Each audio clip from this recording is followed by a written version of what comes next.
sistem akreditasi pendidikan tinggi. Bagian yang kedua di dalam permen tersebut.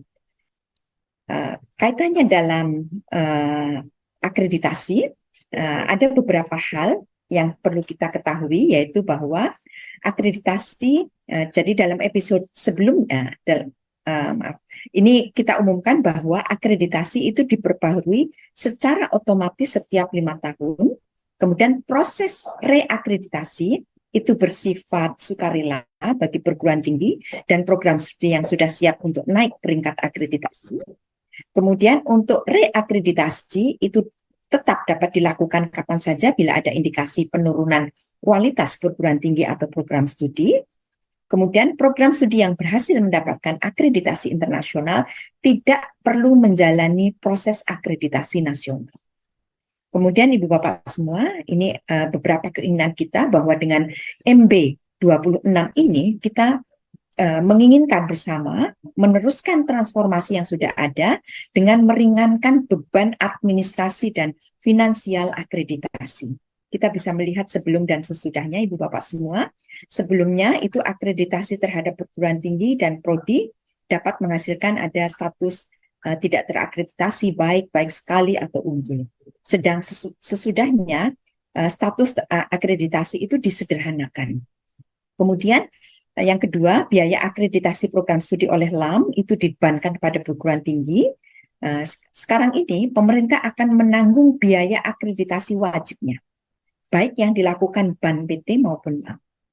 Kemudian yang berikutnya, sistem atau proses akreditasi dilakukan terhadap masing-masing prodi, sehingga permintaan data pada level UPPS, baik itu fakultas maupun departemen, itu dirasa berulang. Pada MB 26 ini, proses akreditasi program studi dapat dilaksanakan bersama-sama pada tingkat pengelola program studi. Ibu Bapak semua, beberapa hal yang berkaitan dengan status akreditasi yang disederhanakan. Kalau sebelumnya kita punya akreditasi baik di perguruan tinggi maupun prodi itu menghasilkan status tidak terakreditasi baik sekali dan unggul. Jadi ada 4 status. Kemudian yang sesudah ini kita bedakan. Untuk akreditasi perguruan tinggi itu menghasilkan status 2, tidak terakreditasi dan terakreditasi. Kemudian untuk akreditasi program studi itu menghasilkan status tidak terakreditasi, terakreditasi unggul. Kemudian terakreditasi oleh lembaga akreditasi internasional. Ibu Bapak semua, artinya status terakreditasi berarti sudah memenuhi SNDikti, sudah memenuhi standar minimal. Kemudian untuk status terakreditasi unggul berarti sudah memenuhi standar LAM. Kemudian standar LAM itu harus melampaui standar nasional dikti, kemudian program studi yang mendapatkan akreditasi internasional tetap tidak perlu menjalani proses akreditasi nasional. Dampak positifnya apa? Yaitu bahwa standar yang menjadi basis akreditasi lebih jelas dan sederhana. Kemudian instrumen akreditasi juga lebih sederhana dan mengurangi beban administrasi di perguruan tinggi dan program studi. Ibu Bapak semua, ini berkaitan dengan pemerintah menanggung biaya akreditasi wajib yang sebelumnya itu semua dibebankan kepada perguruan tinggi, tapi setelah ini Ibu Bapak semua status terakreditasi bersifat wajib, tapi status terakreditasi unggul tidak bersifat wajib. Pemerintah menanggung biaya asesmen untuk status terakreditasi, kemudian perguruan tinggi menanggung biaya asesmen untuk status terakreditasi unggul. Tentu dampak positifnya perguruan tinggi tidak lagi menanggung biaya asesmen untuk yang bersifat wajib, kemudian perguruan tinggi yang belum mampu atau merasa belum perlu untuk program studinya mendapatkan status terakreditasi unggul tidak harus mengajukan asesmen akreditasi unggul ke LAM. Ibu Bapak semua, berkaitan dengan